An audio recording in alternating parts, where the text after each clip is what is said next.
पशुपतिनाथ व्रत कब करना चाहिए? जब आपका बिल्कुल ऐसा लगता हो कि ये कार्य संभव ही नहीं है, ये कार्य किसी और चीज से हो ही नहीं सकता, तभी उस पशुपतिनाथ व्रत को करना चाहिए।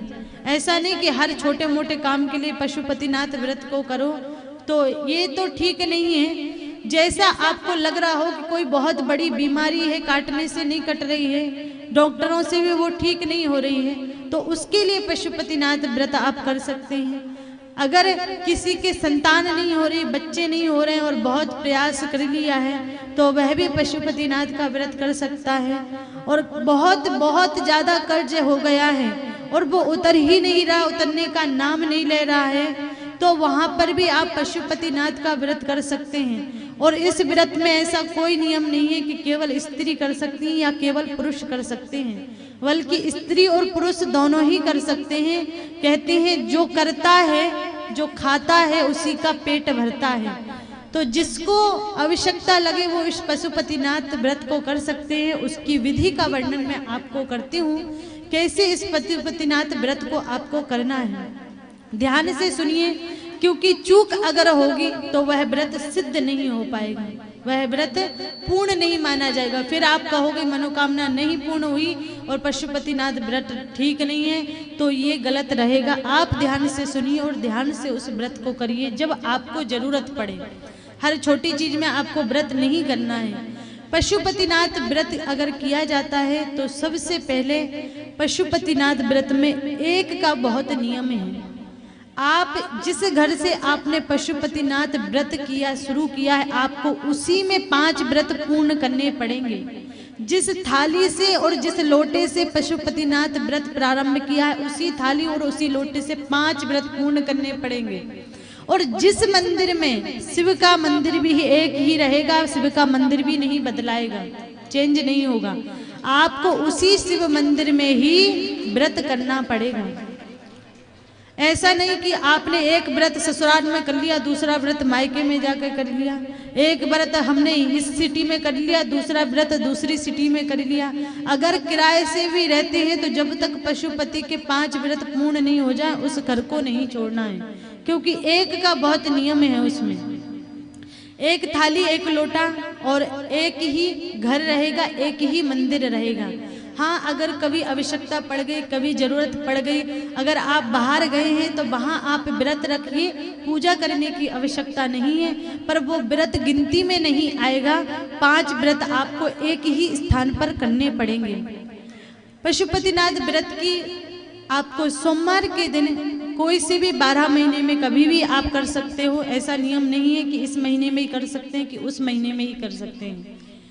आपको संकल्प लेना है, सुबह सुंदर स्नान करके सोमवार के दिन स्नान आदि करके साफ सुथरे वस्त्र पहनना है, धुले हुए वस्त्र पहनना है, पहने हुए वस्त्रों को नहीं पहनना है, साफ सुथरे वस्त्र पहनना है। उसके पश्चात आप पंचामृत को लीजिए, दूध, दही, घी, शक्कर सब अलग अलग कटोरी में भी ले जा सकते हैं, एक कटोरी में भी कर सकते हैं। 5 चीजों को बील पत्री, चंदन, चावल और साथ में जल का लोटा और थाली आपको सजाकर शिव मंदिर में जाना है। सुबह के समय वहां आपको शिव का अभिषेक करना है और जैसे चंदन, चावल, बील पत्र, धतूरा जो भी आप समर्पित करना चाहते हैं वो शिव को अभिषेक करके समर्पित करके आ जाइए।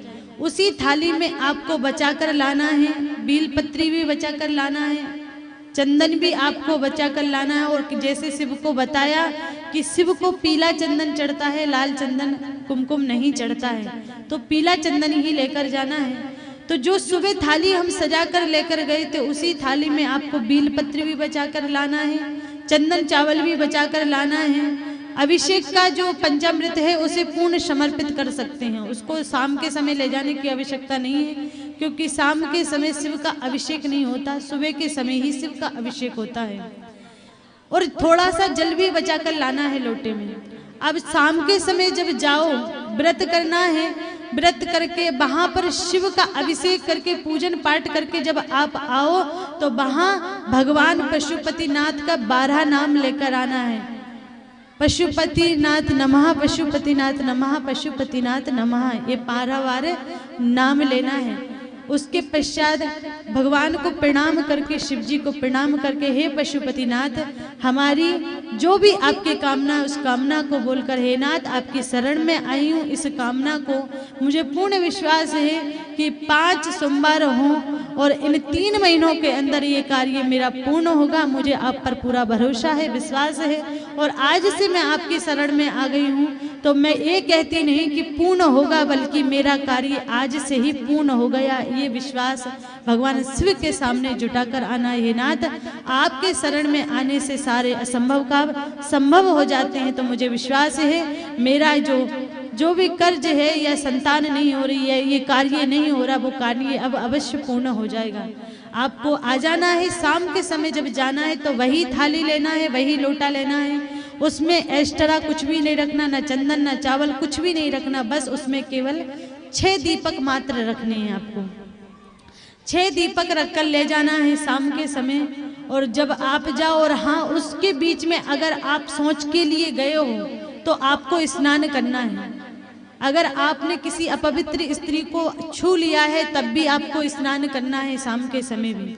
और हो सके तो सुबह और शाम दोनों समय ही स्नान करके ही चली जाइए, क्योंकि दिन में हमें पता भी नहीं रहता कितनी अशुद्धियों से स्पर्श होता है। फिर जाकर शिव का शाम के समय अभिषेक नहीं करना, बल्कि फूल पत्र दीवा आदि जो भी है समर्पित करना है। जो आप सुबह लेकर गए थे, जो बचा हुआ था चंदन चावल, समर्पित करके शाम के समय आपको भोग भी बनाकर ले जाना है। भोग में आप हलवा बनाकर ले जा सकते हैं, व्रत खोलने वाला भोग लगा सकते हैं, आटे का हलवा ले जा सकते हैं, सूजी का हलवा ले जा सकते हैं, खीर बनाकर ले जा सकते हैं। जो भी है मीठे में एक चीज लेके जाना है, वो बनाकर ले जाइए, एक साथ लेकर जाना है। और वहाँ शिव के मंदिर में जब दूबा फूल बेलपत्र सब समर्पित कर देना है, उसके पश्चात आपको वो जो प्रसाद आप लेकर गए शिव के सामने ही 3 भागों में बांटना है।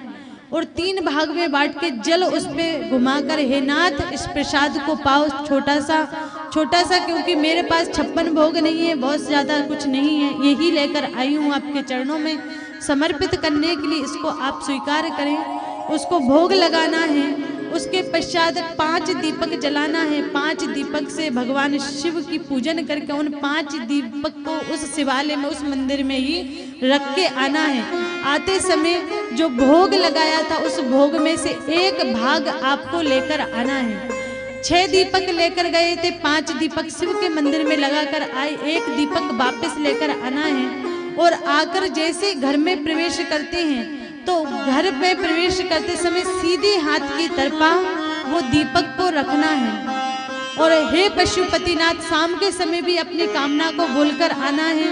घर के द्वार पर भी अपनी कामना को बोलना है, पशुपतिनाथ मेरी इस कामना को अति शीघ्र से शीघ्र पूर्ण करें। और घर के अंदर आकर आपको वो प्रसाद से ही आपको व्रत खोलना है। जो भोग आप लेकर गए थे उसी को खाने के पश्चात ही भोजन आपको करना है। तो इस प्रकार से पशुपतिनाथ का व्रत संपन्न होगा। इस प्रकार से आपको 5 सोमवार तक करना है। और दीपक वहां पर घी के लगेंगे, तो घी के दीपक लेकर जाना है भगवान शिव के मंदिर में। दूसरे के दीपक में आपको दीपक नहीं लगाना है। हो सके तो दीपक आप मिट्टी के मंगवा लीजिए, अगर नहीं हो सके तो आटे के दीपक भी आप बनाकर ले जा सकते हैं। पर दीपक लगे लगाए या पहले से यूज करे हुए दीपक या दूसरे का लिया गया दीपक में आपको दीपक नहीं जलाना है। खुद के दीपक, नए दीपक में ही दीपक लगाने हैं।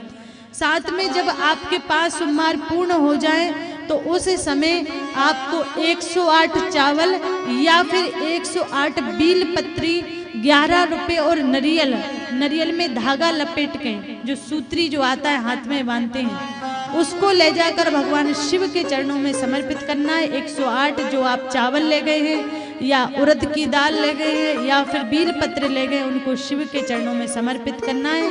108 ही गिनकर ले जाना है। ध्यान रखना है, भगवान शिव को अधूरी चीज प्रिय नहीं है। भगवान शिव को पूर्ण चीज चढ़ाई जाती है। तो 108 चावल ले जाएं तो उसमें एक भी चावल टूटा हुआ नहीं होना चाहिए। टूटा चावल शिव को नहीं समर्पित किया जाता है। बील पत्र भी अगर लेकर जाए तो फटा टूटा बील पत्र नहीं होना चाहिए। 108 बील पत्र साफ सुथरे बील पत्र होने चाहिए। आप जो भी चीज ले जाएं तो शिव को कहते हैं, शिव के मंदिर में नारियल भी कभी नहीं फोड़ना चाहिए। शिव को पूर्ण चीज समर्पित होती है, शिव को अधूरी चीज समर्पित नहीं होती। क्यों?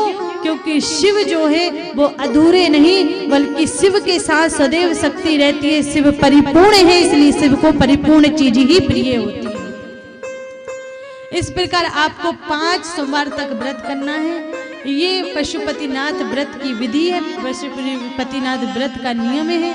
अगर आप इन 5 सोमवार तक इस विधि के साथ पूर्ण करते हैं तो आपको आपकी मनोकामना, मैं विश्वास दिलाती हूँ कि भगवान भोलेनाथ, पशुपतिनाथ आपकी कितनी ही असंभव कामना हो उसे आपको अवश्य पूर्ण करेंगे। ये शिव जी का वरदान है। शिव महापुराण कहती है कि पशुपतिनाथ व्रत करने से उसकी मनोकामना अवश्य पूर्ण होती है।